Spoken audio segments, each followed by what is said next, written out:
budget, walang ano. Walang budget dito. Tiyan mo, kalsada. Hindi pa kalsada Dito rin naman yung pa. guard yung nasa room. Kumusta naman, Len? Len? Goy?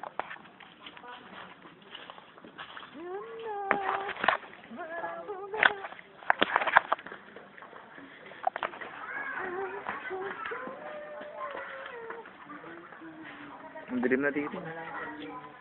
So, Ang dilim. Hindi nakita. Ibang pegi na lang.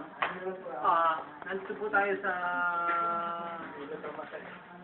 mga to annex na dahil mga to. Lakad-lakad na konti. Paulo.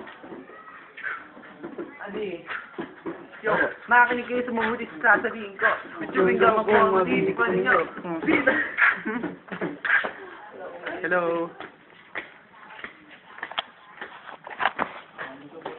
Tawag na jumping estero. Ha? Isa sa talaga po namin dito. Yeah. Ang dilim po eh. Dito po sa ngayon naka-evacuate si Yoma. At ganito po ang pamumuhay niya dito.